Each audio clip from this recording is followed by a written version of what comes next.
Nuevamente, muy buenos días a cada uno y cada una. Pueden tomar asiento y te invito a que busques una Biblia en este momento. Si no has traído una, tenemos Biblias atrás para que podamos caminar en esta serie que es la segunda parte.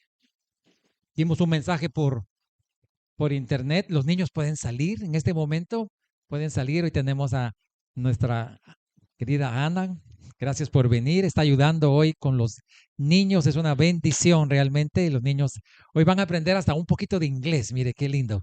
Ellos están estudiando la Biblia, pero les están dando tips en inglés. Así que si no tienes una Biblia contigo, hay Biblias atrás, por favor. Si alguien necesita una, vaya por una Biblia en este momento. Vamos a abrir Marcos capítulo 1. Estamos caminando en el Evangelio de Marcos, capítulo 1. Y nuestra serie va a ser caminar en el Evangelio de Marcos todas estas semanas. Abre capítulo 1 y verso 1. Vamos a caminar un poquito en el verso 1 para complementarnos como habíamos empezado en el mensaje. Puedes ponerte de pie un momento por reverencia a la palabra de Dios. Marcos 1 dirá de esta manera, puedes estar leyendo en tu versión, yo tengo acá una de las versiones, dice principio del Evangelio de Jesucristo, Hijo de Dios. Como está escrito en el profeta Isaías, yo envío mi mensajero delante de ti, el cual preparará tu camino. Es voz que clama en el desierto, preparen el camino del Señor, enderecen sus sendas. Bautizaba Juan en el desierto y predicaba el bautismo de arrepentimiento para perdón de pecados. Acudía a él toda la provincia de Judea y todos los de Jerusalén y eran bautizados por él en el río Jordán, confesando sus pecados. Juan estaba vestido de pelo de camello y tenía un cinto de cuero alrededor de su cintura y comía langostas y miel silvestre y predicaba diciendo, viene detrás de mí el que es más poderoso que yo, a quien no soy digno de desatar agachado la correa de su calzado. Yo a la verdad les he bautizado con agua, pero él los bautizará con Espíritu Santo. Aconteció en aquellos días que Jesús vino de Nazaret de Galilea y fue bautizado por Juan en el Jordán. Luego, cuando subía del agua, vio abrirse los cielos y al Espíritu como paloma que descendía sobre él, y vino una voz de los cielos que decía, tú eres mi Hijo amado, en ti tengo complacencia. Esto es palabra de Dios.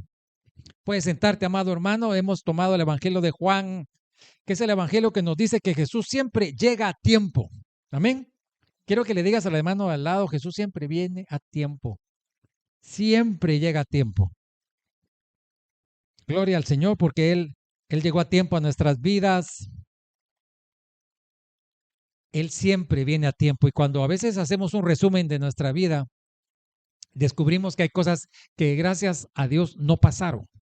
A veces le damos gracias a Dios por las cosas que pasaron. Estaba hablando en este momento de eso con mi hermano Alex. Le damos gracias a Dios a veces por las cosas que pasaron, pero a veces tú no le das gracias a Dios por las cosas que no pasaron.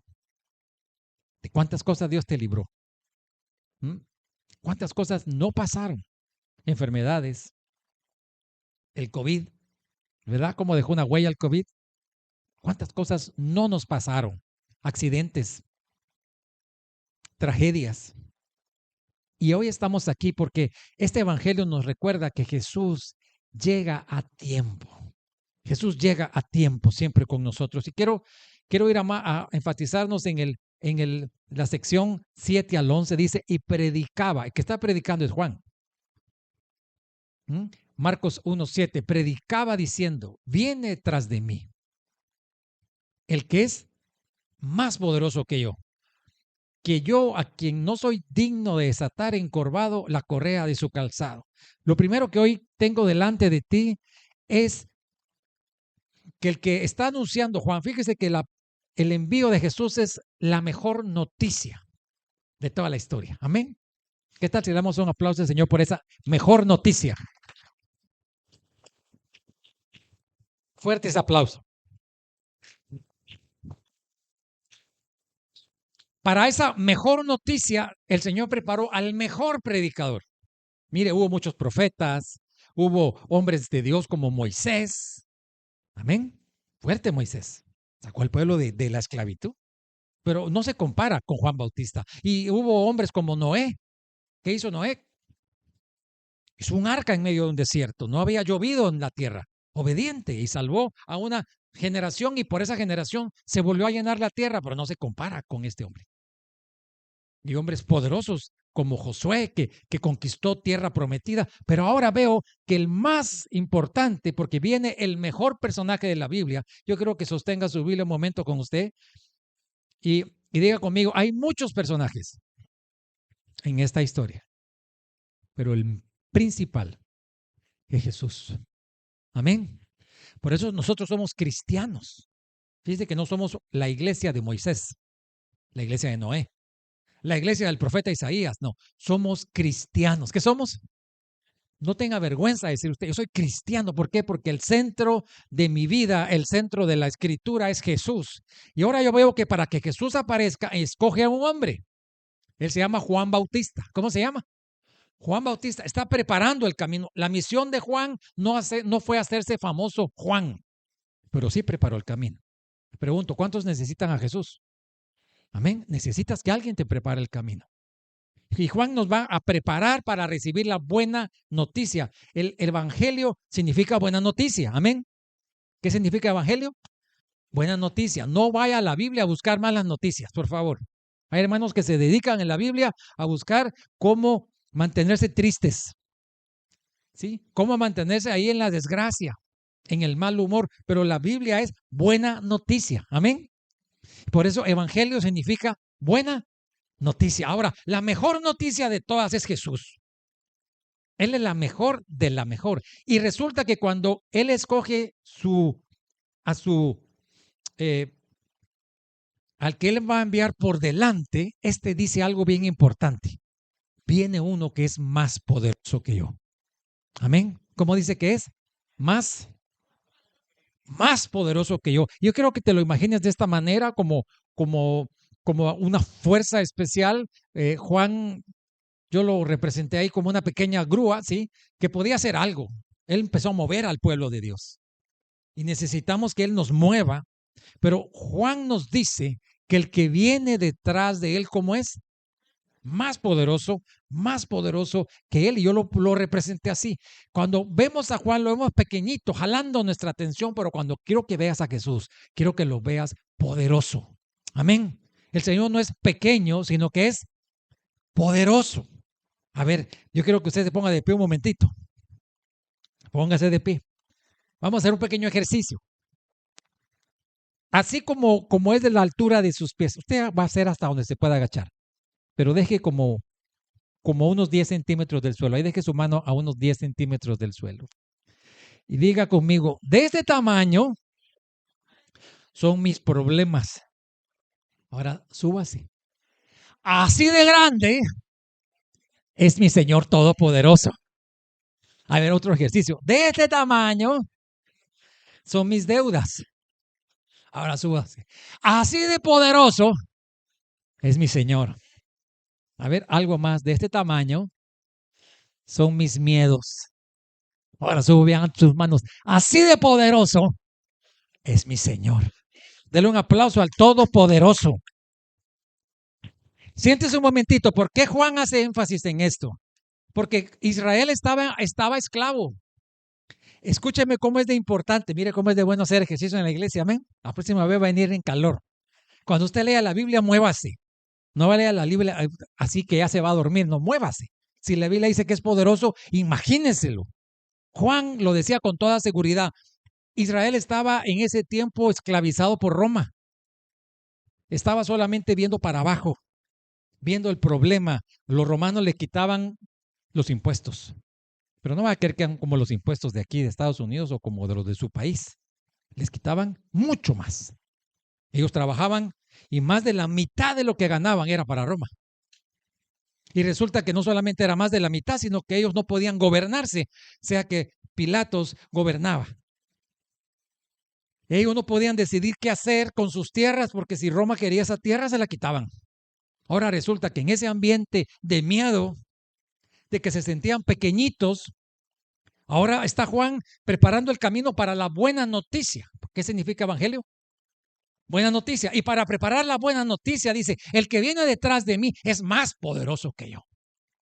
Y ellos empiezan a ver que algo va a pasar. Y yo creo que tú te sientas inquieto cuando leas la Biblia. Algo te va a pasar si lees la Biblia. Algo poderoso te va a pasar. Jesús no es una teología. Sí tiene teología, o sea, sí habla de escrituras, pero tiene que provocar cambios adentro de ti.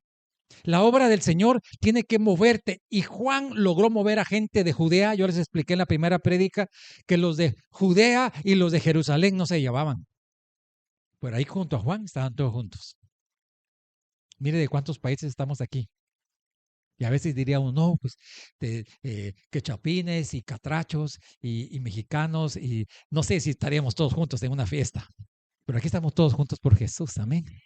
¿Se da cuenta cómo Dios nos reúne? Y también Dios puede reunirte en medio de tus debilidades, en medio de lo que tú no puedes, porque Él es poderoso, amén.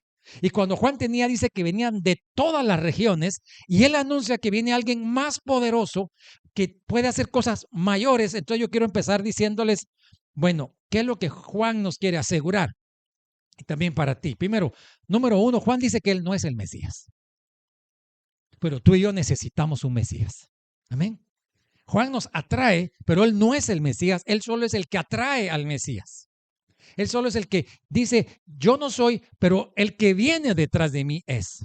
Cada vez que tú veas a un siervo de Dios o a una sierva predicando, él no es el que va a resolver tu problema, pero el que está detrás de nosotros puede resolver tus problemas. Amén. Yo solo te anuncio, yo solo te digo la inquietud. Solo quiero, como hacía uno de niño que picaba el hormiguero. ¿Usted alguna vez picó un hormiguero? Y hacía unos ruidos y se iba. Y ahí salieron el montón de hormigas. Yo espero picarte el hormiguero, que tú digas, bueno Dios, y podré pedirte, podré tocar a la puerta, podré pedir un milagro, podrás cambiar mi vida, porque el que está detrás del predicador es el poderoso. El mensaje de Juan es como el mensaje de cualquier pastor que estamos en la congregación. No me miren a mí, dice el pastor, viene el que viene detrás de mí. Ahora lo que anhelamos con la pastora Vero es que cada domingo tú te vayas con el que está detrás del predicador y veas su poder en tu vida. Si no ves su poder, este tiempo que el hermano Frank estuvo aquí o preparó la prédica o ensayamos alabanzas con la pastora o preparamos el mensaje, no sirve de nada si tú no te llevas al Todopoderoso. Amén. El Señor nos tiene aquí para que te lo lleves. ¿Y por qué es poderoso, pastor? Bueno, vamos a seguir avanzando. Él dice que el que viene detrás de él es el Mesías. Y Mesías, les expliqué la semana pasada que en griego se dice Cristo. ¿Cómo se dice Mesías? Cristo, mire qué fácil. Y Jesús significa Dios salva. ¿Qué significa Jesús? Dios salva. ¿No escuché muy bien? No medio salva. Dios salva. Y si Él nos salva, hermanos, usted está en buenas manos. Amén. A ver cuántos cristianos están aquí. Están en manos del que salva. Amén. Jesucristo, Dios salva. El Mesías es el que salva. Jesús es el que salva. La religión no salva. Yo he visitado personas que me dicen, mi hermano, fíjese que yo soy católico, no fíjese que yo soy protestante, ni católico salva. El que salva se llama Jesús, porque es el único nombre que salva. Amén. Es el nombre que es respetado aquí en la tierra. Es respetado. Estábamos predicando en Colombia con mi esposa y en ese estadio había una cantidad de enfermos y de enfermos sobre todo de parálisis y tenían algunas dificultades para llegar a ese evento, así que llegaron en sillas de ruedas, llegaron con bastones y estábamos en alabanza en ese momento esperando que el Señor hiciera un milagro, orando con tanta pena en ese lugar. Había mucho dolor y mucha angustia y cuando empezamos a predicar la palabra y a empezar a hablar del que el Señor salva, en uno de los auditorios de un lado empezó a gritar un hombre. Era un hombre que había venido de un centro de brujería de allá de Colombia. Y estaba haciendo escándalo para que no oyéramos la palabra. Y estaba gritando cosas horribles contra Dios. Pero además de eso, la gente se asustó de verlo. Así que se distrajeron y ya no estaban escuchando la palabra, sino que todos estaban viendo ahí a ese hombre. Y hicimos con los demás siervos y líderes, fuimos a esas gradas donde él estaba. Hubo que moverse bastante lejos. Y nos dimos cuenta que no solamente estaba gritando, sino había hecho un altar de brujería ahí alrededor de él, con huesos, con caracoles y con embrujos, y no quería que se oyera la palabra. Estaba haciendo un ritual de brujería ahí en el medio de ese evento. Al subir nosotros con los hermanos, nos acercamos a él y quisimos pedirle que se silenciara, la gente se empezó a asustar porque el hombre no solamente gritaba, sino intentaba agredir a todo el que se le acercaba. Así que ya no estaba dejando que predicáramos la palabra ni que anunciáramos al Mesías, sino que estaba haciendo él un espectáculo en ese lugar. Pero Jesús no solo es una religión, Jesús es Dios. Amén. Así que al subir con los hermanos y llegar a esta persona le dijimos, te callas en el nombre de Jesús. Y mire, cayó como muerto. Pero no solamente cayó, sino que en ese momento los hermanos que estaban en primera fila de ese evento y que estaban en sillas de ruedas y que estaban con bastones, se levantaron y empezaron a alabar y a bendecir al Señor. Y personas que tenían meses de no caminar, con sus piernas delgaditas, empezaron a caminar en ese momento, glorificando y adorando el nombre que es sobre todo nombre. Jesús es el nombre. Amén.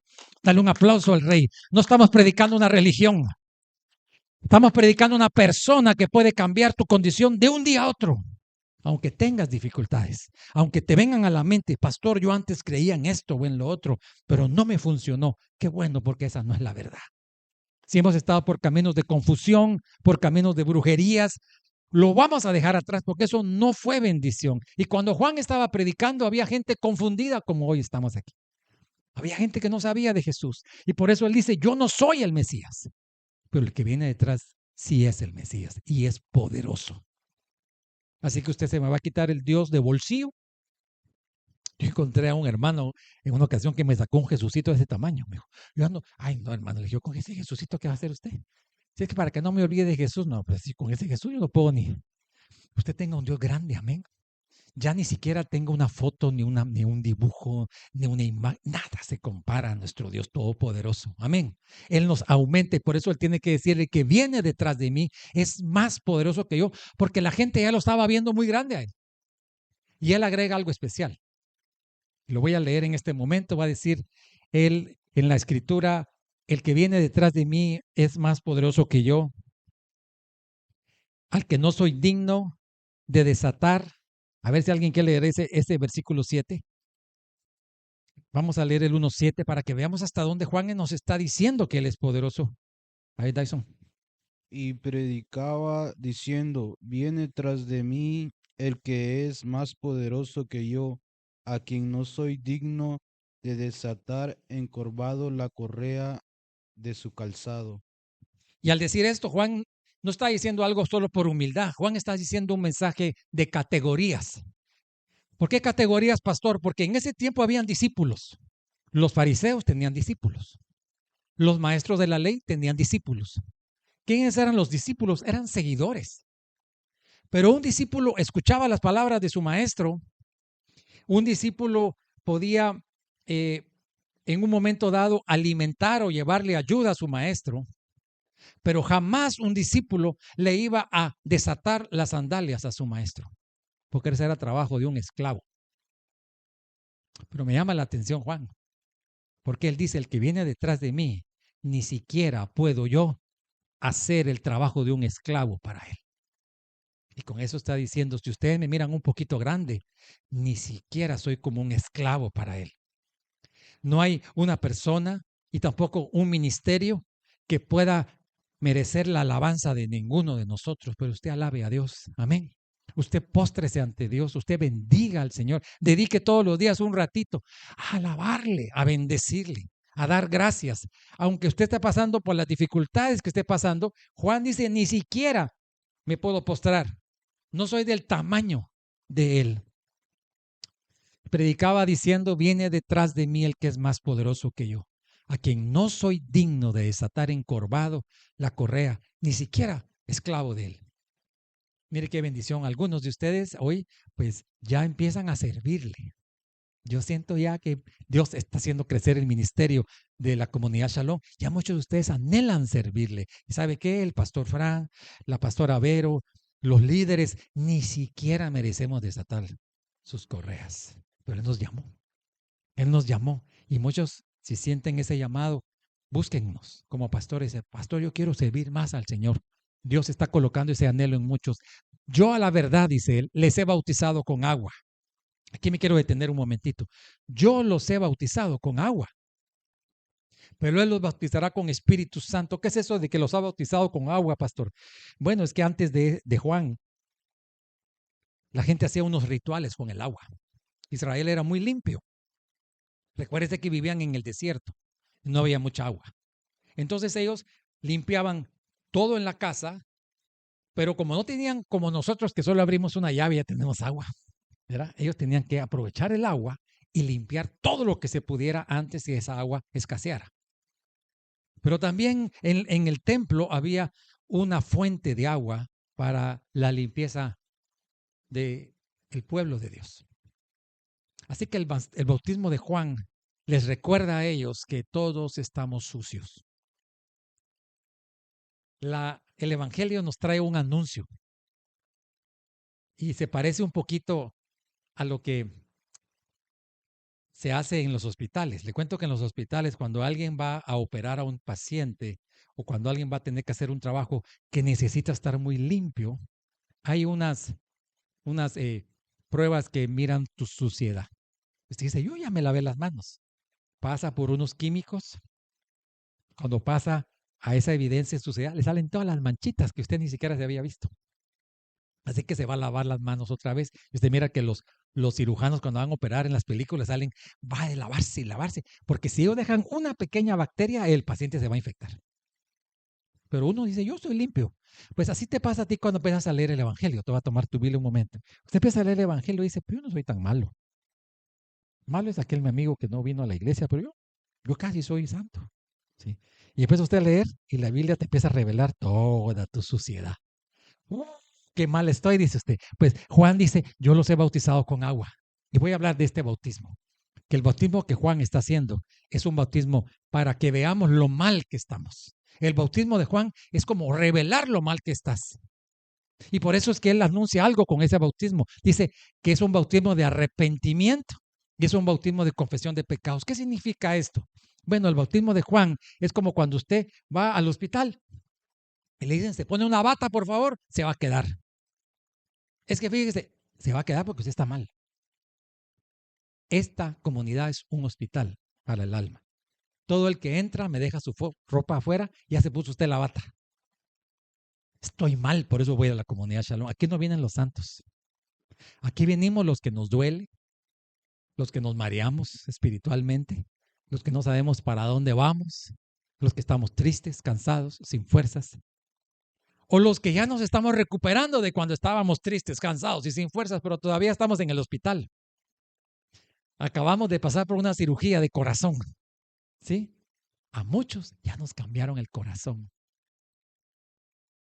Hace unos días visité a una persona en el hospital que hace 6 semanas le hicieron un trasplante de corazón. Tiene 6 semanas con otro corazón adentro que no era el de él. Todavía no puede caminar. Los médicos le dicen, despacio. Es que yo pensé que ya me iba a poder. No, despacio. No es tu corazón, te tienes que adaptar. El Evangelio te está cambiando el corazón. Y a usted ya no se puede mover como antes. Antes usted arrebatado le decía cualquier cosa a la persona que estaba enfrente. Ya no puede. Tal vez empieza y ya no puede terminar. ¿Por qué me está pasando esto, pastor? Porque te cambiaron el corazón. Y por eso es que el arrepentimiento que dice Juan es dejarse poner usted las ropas de enfermo. Ya no se me ponga las ropas de sano. Si quiere se disfraza y se vaya afuera como sano. Pero quiero que cuando usted se vea abajo, diga, ando con la bata del hospital. Si yo ando bien enfermo, hermano, sí, ese es el Evangelio. Primero, estás bien necesitado de Dios. Y entonces Juan dice que arrepentimiento es huir de lo que nos daña. ¿Qué es arrepentimiento? Usted dice, yo ya no puedo. Ese es el primer paso que dice Juan. ¿Cuántos quieren encontrar a Jesús hoy? El mensaje de Juan es, huye de lo que te daña. Si lo que te daña son esos amigos, hermano, esas amistades tóxicas, esas relaciones que te llenan de desesperación, huye de lo que te daña. Huye de los recuerdos que te dañan, porque a veces no estamos al lado de la persona, pero el hermano se pone a recordarse. ¿Mm? Es que yo en febrero, ya cuando siente usted, ya le hizo daño. Huye de lo que te daña. Arrepentimiento es huir. Mire que no es caminar despacito, es salir huyendo de lo que te daña. Eso es arrepentimiento, pero nos da un segundo ingrediente. Y el segundo ingrediente es confesión. ¿Cuál es el segundo ingrediente? Confesión. ¿Y qué es confesión? Aquí le tengo el ejemplo. Ahí hay un médico y hay un paciente y el médico le dice, ¿cómo se siente hoy? Y usted tiene que decir cómo se siente. Mire, que yo estoy peor. ¿Sí? Me duele más. Y hasta a ese le preguntan, de 1 a 10, ¿cuánto le duele? Y yo veo que hay pacientes en el hospital que dicen poquito, como que ya se quieren ir. Yo ya estoy bien, a los pocos días regresan. ¿Por qué no dijo la verdad? Confesión. Cuando usted venga a la iglesia, al Señor dígale la verdad. No estoy hablando de la confesión que en la religión usted aprendió. Eso es aparte, no voy a hablar hoy de esto, porque no es nuestro campo entrar en discusión, pero la confesión que dice Juan no es delante de un hombre, es delante de Dios. Que tú le digas al Señor qué es lo que está mal en tu vida. A veces le decimos a los hermanos cómo están y ya tenemos automáticamente la respuesta. Bien. Mire cómo ha estado. Bien. En Guatemala teníamos la experiencia con mi esposa de que hablábamos con los jóvenes y con los niños de la iglesia. Y qué interesante que los niños contaban unas cosas que los papás nunca nos contaban. ¿Cómo están en tu casa? Ah, pues mi papá dijo esto, esto, esto. Y después, ¿qué hizo? Pues a nosotros nos dijo esto y esto. Y llegábamos con el papá. ¿Cómo está, hermano? Bien. Y llegábamos a la otra semana, le decíamos a los niños, mire, ¿cómo están tus papás? Están peor. Anoche se insultaron y yo me fui a esconder debajo de la cama. Y el otro día, ¿cómo están, hermano? Bien. Porque confesión es aceptar lo que te ha pasado y decirlo. Jesús no va a poder hacer nada en tu vida si no seguimos los pasos de Juan. Número 1, arrepentirse. Número 1. ¿Y qué es arrepentirse?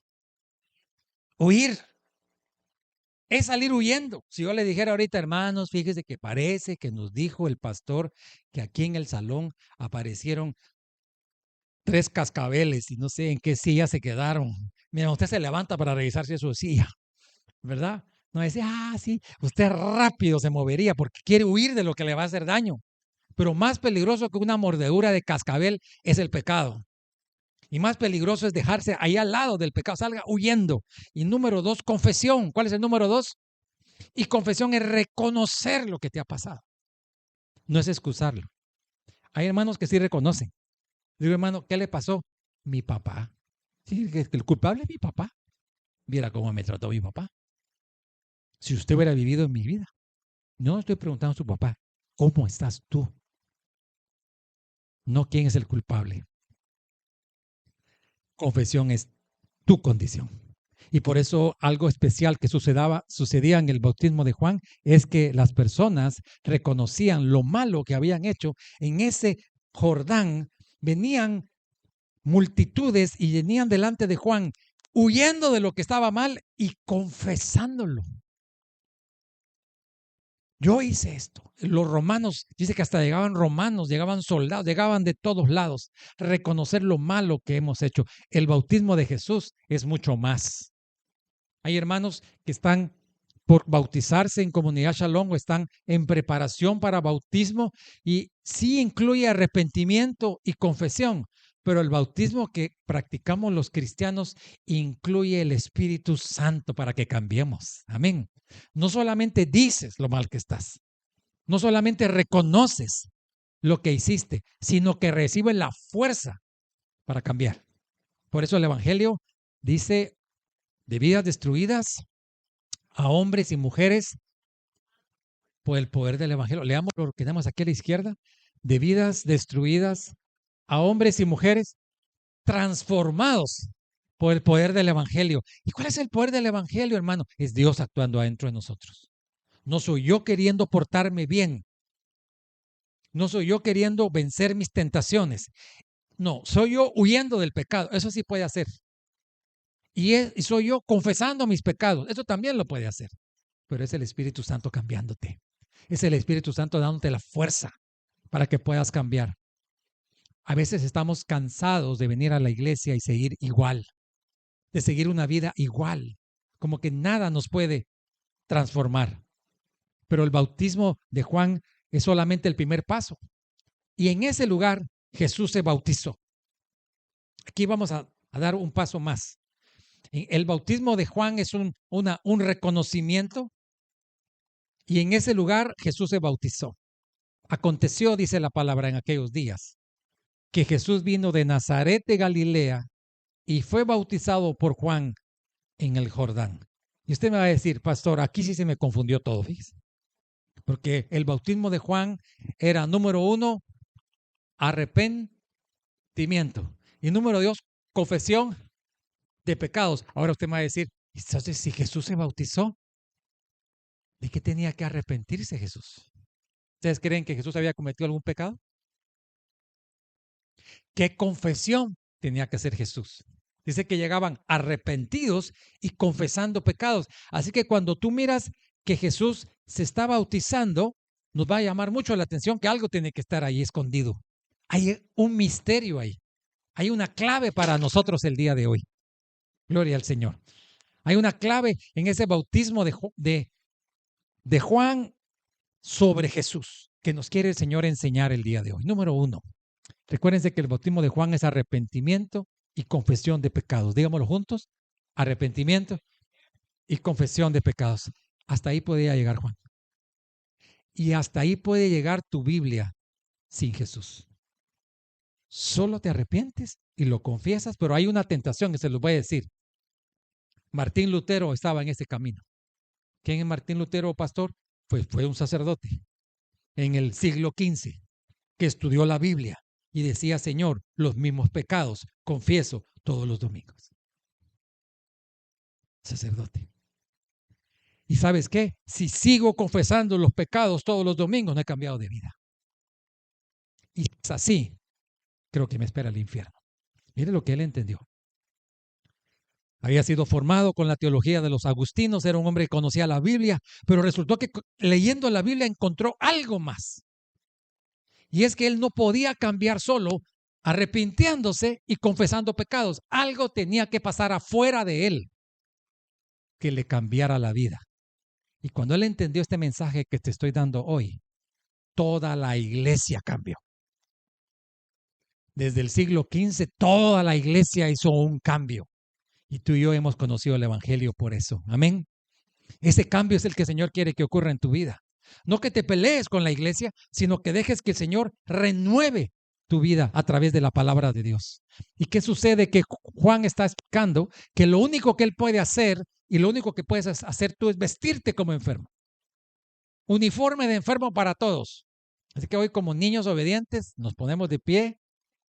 Póngase de pie un momentito. Ese es el primer paso, si no, no vamos a entender el bautismo de Jesús. Suba sus manitas, dile Espíritu Santo, quítame la ropa de bueno, de bien portado, de santo. Y ponme la ropa, pero déjese quitarle esa ropa, que se le quite. Ponme ahora la ropa de pecador. Amén. Amén. Siéntese, hermano, dele un aplauso al Señor, ya estamos vestidos. Ese es el bautismo de Juan. Todos con ropa de pecador. Ahora creo que entiendas algo. Jesús llegó a ese lugar. Atención. Jesús llegó a ese lugar. ¿Por qué llegó, pastor? Jesús no necesitaba ni arrepentimiento ni confesión de pecados. Pero Jesús llegó a ese lugar. Porque Jesús quiere ocupar mi lugar. Así que cuando llega a la orilla del Jordán, no está pensando en él. Está pensando en Frank, en Dyson, en Alex, en Joseph. Y dice, yo me voy a meter al agua por ellos. Jesús quiere ocupar mi lugar. ¿Se recuerda el traje de enfermo? Ok, pero Jesús no está enfermo. Él es el médico, amén. Pero Jesús quiere ocupar el lugar del enfermo. Así que Jesús se va a meter al Jordán para ocupar tu lugar. Por eso es que es poderoso ese momento. ¿Por qué, pastor? Porque Él ha venido a ocupar el lugar que nosotros merecemos. Y entonces ya no es solo que yo ya me arrepentí, sino ahora resulta que el Hijo de Dios que viene se está poniendo en el Jordán, donde solo hay pecadores, en la orilla del Jordán solo pecadores, unos confesando pecados sexuales, otros de odio, otros de enojo, otros de robo, y resulta que ahí está Dios y quiere meterse en el agua porque Él quiere ocupar mi lugar allí. Dice Isaías 53:5, mas Él herido fue por nuestras rebeliones. Escucha de qué está hablando. Él herido fue por nuestras rebeliones, molido por nuestros pecados. El castigo de nuestra paz vino sobre él y por su llaga fuimos nosotros curados. Todos nosotros nos descarriamos. Aquí está el uniforme de todos. Es Isaías, son 600 años antes. Todos nosotros nos descarriamos como ovejas. Cada cual se apartó por su camino. No hay pecado chiquito ni grande. Pecado es pecado. Apartados de Dios.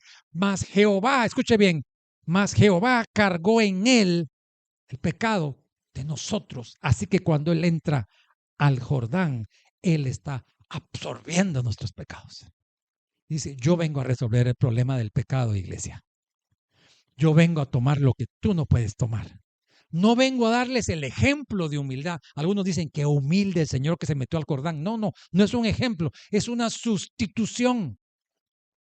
Como que tú estás en una corte y resulta que a ti te han dado una condena, tienes que pagar una multa o un tiempo en cárcel. Y cuando te tomaron los guardias, resulta que al llegar a la puerta te sueltan. No es buena suerte. ¿Qué pasó aquí? Dice usted. Es que otro pagó por ti. El evangelio empieza desde allí. Por eso Marcos dice principio del evangelio de Jesucristo. ¿Qué es el evangelio? Desde el inicio. No piense que Jesús hizo esta sustitución solamente cuando lo mataron en la cruz. Él hace esta sustitución desde que comienza el ministerio. Así que cuando Jesús se está metiendo al Jordán, está diciendo, yo los voy a sustituir a ustedes en el pecado. No van a poder nunca salir del pecado. El día que Martín Lutero entendió que Jesús se sumergió por él, en ese momento dijo, se acabó el miedo. Ya pagaron por mí. Y le vinieron las fuerzas para dejar de pecar. Espíritu Santo. Amén. Vino algo sobrenatural sobre él, que ya no le dejó pecar. Va a decir la segunda de Corintios 5:21, al que no cometió pecado alguno. Por eso es que él en la orilla del Jordán no iba por su pecado. Al que no cometió pecado alguno, por nosotros Dios lo trató como pecador, para que en él recibiéramos la justicia de Dios. Deja ya de castigarte, hermano. Deja ya de tratarte mal. Esto me hace recordar a un hermano en mi país que pedimos tanto a él cuando empezó a participar con nosotros y tuvimos la oportunidad de ir a algunas misiones con él, hasta que hubo un momento en que le vinieron unos diagnósticos del hospital. Y en esos diagnósticos decía que él tenía SIDA. Hace muchos años, antes de ser cristiano, se infectó, no lo sabía. Pero no solamente él había adquirido el SIDA, sino que se lo transmitió a su esposa, que tampoco sabía. La esposa también tenía SIDA. Y un niño, no sé si era de 1 año, de 2 años, también tenía SIDA. Y se sintió tan culpable y se sintió tan poca cosa y tan indigno que dejó de ir a la iglesia. Y nosotros dijimos, mira, el Señor te ama, el Señor te quiere libre de esta enfermedad. Y él decía, no, pastor, yo destruía mi casa con este pecado. Yo le traje esta enfermedad, mi esposa ahora está sufriendo, mi hijo nació con esa enfermedad y yo también, pero eso fue antes que fueras cristiano. Sí, pero yo ya no merezco estar en la casa del Señor. Y empezó a complicarse y en ese momento el SIDA le empezó a dar más síntomas y se empezó a complicar y terminó en el hospital. Llegamos con uno de los líderes allá al hospital a orar por él y aunque estaba allí en medio de los enfermos, le llevábamos la buena noticia al Señor. Él cerraba sus oídos. Dios no me puede perdonar, pastor, si yo le hice demasiado daño a mi familia. No te voy a hacer larga la historia, te puedo decir que semanas después de nuestro hermano falleció. Sin esperanza. Y unas semanas después, quizás un poquito más, la esposa resultó negativa de SIDA. Estaba en tratamiento. Y no solo la esposa, sino el niño también resultó negativo de SIDA. Aunque tú no hayas sentido el amor de Dios, Él te ama. Pero así como hay un evangelio que te dice buenas noticias, permíteme, y te dice Dios te ama, y te dice nunca te voy a dejar, hay un antievangelio adentro de ti, que lo predica un mentiroso que se llama el enemigo y te va a decir, no lo mereces, eres sucio, nunca serás perdonado, has hecho demasiado, ni se te ocurra ir a la iglesia. De ti depende a quién le vas a creer. Yo estoy aquí para decirte que sí le creas, que no esperes llegar a la presencia de Dios como llegó este hermano. Yo sé que recibió el perdón, pero él no lo recibió aquí en la tierra. Él se despreciaba y se castigaba, y por eso aquí va a decir con toda claridad, el que no cometió pecado por nosotros, Dios lo trató como pecador. Yo me imagino a Jesús, el Hijo de Dios, perfecto, en la fila de todos los pecadores. Él sabía los corazones de la gente. Él sabía si la gente que estaba diciendo, hice esto, hice lo otro. Él nos creó por dentro. Él estaba allí como un hombre, escuchando confesiones de hombres de pecados horrendos. Y sin embargo, no titubeó en meterse al Jordán. Ese es el evangelio. Jesús se metió al Jordán. No vio desde afuera. Bautícense. A ver si cambian de vida. A ver si por fin les funciona esto. No, Jesús se metió al agua. Jesús se metió. Y algo maravilloso sucede que va a decir el evangelio. Estas son palabras de un teólogo que dice, al someterse al bautismo, Jesús había confirmado su promesa eterna de llevar sobre sí los pecados del mundo. Yo voy a meter en esta agua sucia, espiritualmente, porque el Jordán no se manchaba, pero sí estaban todos esos pecados. Yo voy a meter por ustedes. Al Señor no le da asco escuchar tu historia, porque te va a cambiar la historia. La historia de esta mujer que yo te estoy contando y la de sus hijos cambió completamente. Ahí en los expedientes médicos se canceló el diagnóstico de SIDA y sus vidas fueron diferentes. Y yo creo en ese Dios que te cambia la vida. Y quiero con esto asegurarle a cualquier hermano que esté en un pecado constitucional o que se repite o que tu vida te decepciona a ti mismo, que sepas que el evangelio no es ponerse el uniforme de bueno. Por eso la gente se confunde cuando dicen la iglesia son unos hipócritas. Es que nosotros no hemos cambiado de vida. Estamos en un hospital. Pero en este hospital, a diferencia de un lugar falso donde solo nos dan aspirinitas para aliviarnos y otro domingo, este no es un lugar de aspirinas. Aquí está el Dios que se metió al agua por ti, que tomó el compromiso de cambiarte y que no te va a dejar hasta que seas transformado. Amén. Ninguno de ustedes se va a quedar a medias. Pero yo espero que no llegues hasta el último minuto de tu vida para reconocerlo. Por eso eso está en el principio del Evangelio de Marcos. Jesús se metió al Jordán. Iglesia, Él se metió por ti.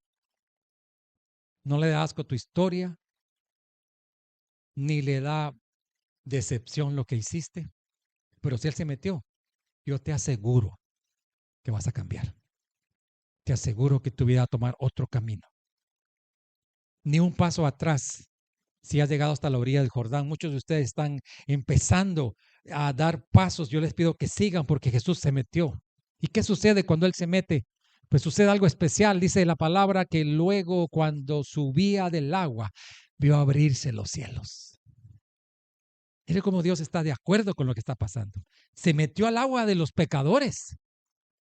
Y cuando Jesús, el santo, se mete al agua de los pecadores, resulta que el cielo se abre, o sea que estaba cerrado. Antes de Jesús, el cielo estaba cerrado, clausurado, no había acceso. Como cuando usted va a un almacén y dice, cerrado por remodelación. Es que ahí vendían, está cerrado. Pero después de Jesús, el cielo. Buena noticia, iglesia. El Señor quiere abrir los cielos. Los cielos se abrieron y el Espíritu bajó. ¿Sobre el quién bajó? El Espíritu. ¿Quién bajó, iglesia? El Espíritu. No vaya a creer que un Espíritu. No, bajó el Espíritu. Porque te cuento que el Dios que nosotros adoramos no es una sola persona, son tres personas. Y resulta que Jesús, que es Dios, está saliendo del agua y el Espíritu, que es Dios, está bajando sobre él. No es que Dios a veces sea espíritu, a veces Dios es persona, no son tres personas. Y te hago énfasis en esto porque tan decidido está Jesús de morir por ti como el Espíritu de animarlo a que muera por ti. El Espíritu dijo, bien hecho Jesús. Ese es el plan. Ellos tres están de acuerdo para salvarnos. Cuando usted cuente problemas, usted diga, tengo esta deuda, está este problema con migración, mi familia en mi país. Cuando usted cuente problemas, recuérdese esta predica. El cielo está de acuerdo para que tú salgas de esta condición. Es que, hermano, a mí resulta que me tienen embrujado. Me dijo un señor hace unos días que quería yo orar por él. No, me dijo. Si a mí ya me contaron todo lo que me hicieron, yo tengo que ir a un templo para que me... No sé ni qué me dijo que le iban a hacer en ese templo. Pero dice que estaba como con nudo ciego. Si supiera que el Espíritu, Jesús y el Padre están del lado de nuestra salvación, amén. No hay brujería, ni amuleto, ni trabajo, ni maldiciones, ni nada que te hayan hecho que te pueda separar del amor de Dios, amén. ¿Cuántos lo creen? Él te trajo aquí por eso. Ya no quiere que estés sujeto a lo pequeño. Cuando eso pasó, que Jesús salió del agua, yo me imagino que Juan se conmovió, porque no solamente vio que era ese hombre, él sabía quién era Jesús. Va a decir en otro de los evangelios que le dijo, no te vayas a meter al agua. Pero después que se metió al agua, ¿qué pasó con los cielos? Hasta ese momento, escúchame bien, hasta ese momento Juan bautizó con los cielos cerrados. Lo que pasaba allí era solo un símbolo. Pero desde que Jesús se metió, Juan bautizó con los cielos abiertos. Los cielos se quieren abrir para ti hoy. ¿Se lo puedes decir a tu hermano que está al lado? Díselo. Los cielos se quieren abrir para ti hoy. Amén. A veces decimos, se me abrieron todas las puertas. ¿Usted ha escuchado este comentario? Fíjese que yo fui y se me abrieron todas las puertas. Eso ya no debe ser la manera en que usted hable. Usted tiene que decir, Dios me abrió los cielos. El cielo se abrió. ¿Y qué pasó? Bajó el Espíritu Santo. Y al decir que baja como paloma, no es que bajó una paloma. Porque a veces pensamos que el Espíritu Santo es como un ave débil, pequeñita. No, es un símbolo de la manera en que bajó en paz. Porque te voy a decir que el Espíritu Santo en el Antiguo Testamento bajó como fuego. Y fuego abrasador. Y Dios, Espíritu, era muy temido. Porque donde llegaba el Espíritu, todo quedaba claro. Y los profetas que fueron llenos del Espíritu podían hacer caer fuego del cielo. Pero ahora resulta que el Espíritu baja apacible. Y con eso te está diciendo el Evangelio que Él no viene con juicio. Él no viene hoy a castigar, a ver a quién le da un varazo en la cabeza. No, Él viene hoy apacible, pero te va a cambiar. Viene sobre Él como paloma. ¿Cómo vino? ¿Cómo? En paz. Y agrega algo especial. Y vino una voz de los cielos que decía, tú eres mi hijo amado. En ti tengo complacencia. Algo especial. Esa voz no es el Espíritu. Amén. Ese Espíritu no es Jesús. Ahí están los tres. ¿Se da cuenta? Jesús está saliendo del agua. ¿Quién viene sobre él? El Espíritu. O sea que el Espíritu no es Jesús. ¿Y qué se escucha? Una voz. ¿Qué dice la voz? Tú eres. Entonces, ¿de quién es la voz? El Padre. Amén. Si le dijo, tú eres mi hijo, ¿de quién es la voz? Buena noticia, iglesia. El Padre, el Hijo y el Espíritu Santo se van a meter al agua por ti. No es un asunto de los cristianos, es un asunto del Padre, del Hijo y del Espíritu Santo. Y en manos de ellos no te vas a perder. Ellos crearon el Evangelio. El Evangelio no fue Jesús queriendo quitarle la ira al Padre. No, el Padre mandó a Jesús. ¿Y cómo le dice? Tú eres mi hijo amado, en ti tengo ¿Sabe qué está diciendo? Me agrada que te metas al agua por esta humanidad. Me complace que te metas a la misma altura que los que están en pecado, para sacarlos del pecado. Es mi plan que lo hagas. Es mi anhelo que lo hagas. Y el Espíritu Santo dice que bajó. O sea, yo te voy a acompañar, le dice el Espíritu Santo, a que lo hagas. Así que cuando usted mira a Jesús caminando en Jerusalén y lo va a ver después en el Evangelio de Marcos haciendo, es el Padre y es el Espíritu el que están diciendo, ve y toca a ese enfermo. Y es el que me impulsa a mí y a la pastora Vero a decirte, cree en Él, confía en Él. Es el mismo Espíritu que te está diciendo, lee la palabra, créele en la voz del Padre. No es la voz del pastor Frank, es la voz del Padre que te dice, cree en Jesús. Y el Espíritu te dice, deja el pecado. Yo te voy a ayudar. No te dice, déjalo con tus fuerzas, sino que yo estoy contigo y te voy a cambiar el corazón. No salgas del hospital hasta que te cambien el corazón. Motivo a los hermanos que vienen como que fuera consulta anual, ¿sí? Van a la clínica de su chequeo anual. Solo voy a hacer mi físico, dicen aquí en Estados Unidos. Vienen a la iglesia de vez en cuando. No te va a cambiar la vida el Señor así. Ven y no te vayas. No me sueltes, dile Señor, no dejes irme, Espíritu Santo, hasta que me cambien. Porque el Padre se complace en eso que está pasando y me impresiona, porque esa voz del cielo, que es la voz del Padre, solo está confirmando que algún día esto se iba a escribir. Y ahí lo tienes en tus manos. La buena noticia es que Dios se va a meter al agua por ti. ¿Cuántos quieren que el Señor toque su vida en esta mañana? Él se metió al agua, no para darnos solo un ejemplo, sino para que empiece un evangelio que, número uno, te revistas de la condición de enfermo. Como les puse ahorita, todos se pusieron su bata de enfermo. No se la quite, por favor. Número dos, ya puesta tu bata, quiero que veas a Jesús con tu bata de enfermo, con tus pecados. Número tres, una vez que lo veas así, quiero que sepas que el Espíritu Santo, como vino sobre Jesús, va a venir sobre ti y te va a cambiar la vida. Y el Padre te va a hablar. Muchos de ustedes han empezado a disfrutar de la palabra de Dios, están leyendo la palabra, pero no dejes de leerla porque te va a seguir hablando. ¿Y de qué me va a hablar el Señor? De Jesús. Y te va a dar las estrategias para cambiarte. Vamos a ponernos de pie un momentito. Es el mensaje de hoy, Señor, que tú has pedido que sea predicado en esta mañana y yo quiero pedir tu gracia, Señor, ahora sobre nosotros, para que no sean solo palabras,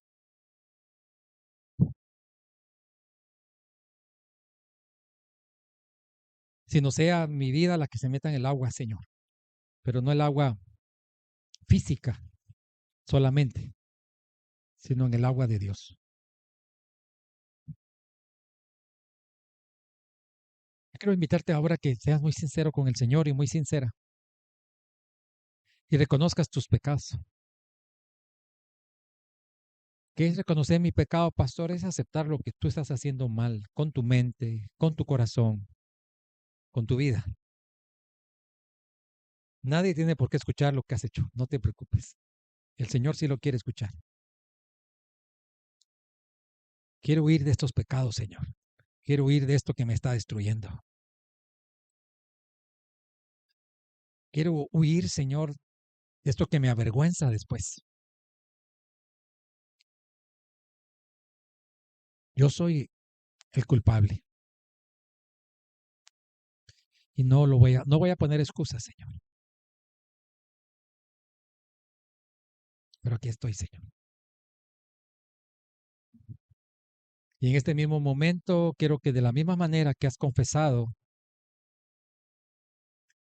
ahora veas que es Jesús el que ocupa tu lugar, se pone tu ropa de enfermo